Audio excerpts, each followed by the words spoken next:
Hello বন্ধুগণ, নমস্কার। কেমন আছেন সবাই?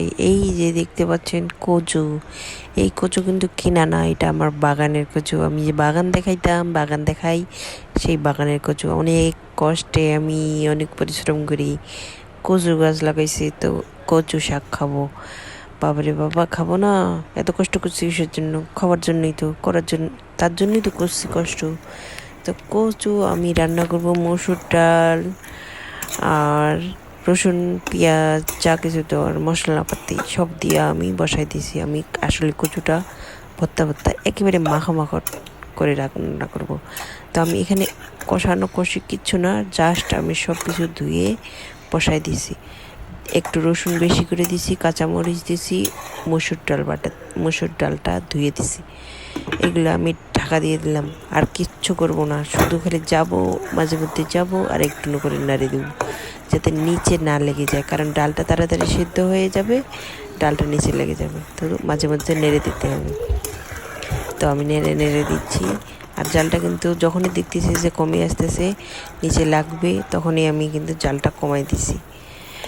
এই যে দেখেন কত মাখো মাখো সুন্দর হয়েছে। আর এইটা কিন্তু একটু বেশ আরও টনটনা হবে, শক্ত হবে।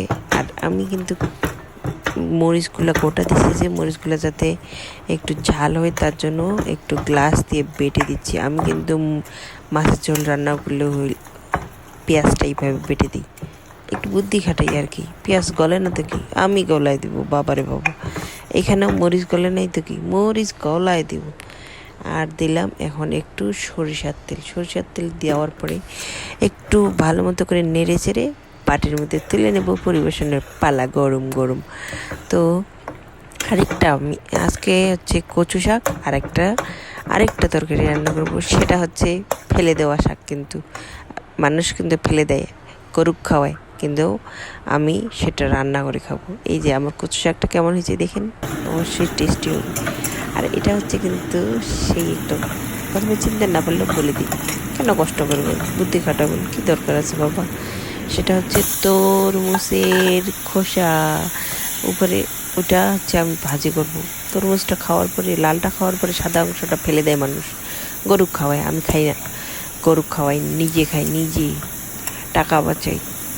তো এইটা আমি রান্না করব। এইটা আমি বেশ সুন্দর করে পেঁয়াজ মরিচটা একটু ভেজে নিয়ে পাঁচফোড়ন দিয়ে ওটা দিয়ে দিছি। আর এই যে দেখেন ঢাকা দিয়ে চলে গেছি, এটা একটু সেদ্ধ হইতে সময় লাগে। তো আমি মশলা কিন্তু জিরা বাটা দিয়ে দিছি, তারপর কারি মশলা দিছি। তো সব দেওয়ার পরে এই যে কি সুন্দর মাখো মাখো হয়ে গেছে। এটাও প্রায় কিন্তু আমার রান্নার শেষের দিকে, প্রায় সব জল প্রায় শুকিয়ে আসবে। আমি এখানে একটু হালকা কমাই দিয়ে চলে দিলাম। তারপরে কিন্তু খাওয়া দাওয়ার পরেই ছেলে মেয়েকে নিলে একটু পার্কে গেলাম। আমাদের আজকে একটা পিকনিকে যাওয়ার কথা ছিল, পিকনিকে যেতে পারলাম না, মন খারাপ। ছেলে আমার বাইরে যাবে, পার্কে যাব। তো এই বাইক নিয়ে চলে আসছি। এই রাউন্ড মারবে, এখানে রাউন্ড। বাসার ভিতর তো অত জায়গা থাকে না, কিংবা পিছনে সামনে অত জায়গা নেই। পার্কে গেলে এই মাঠের মধ্যে খেলতে পারবে।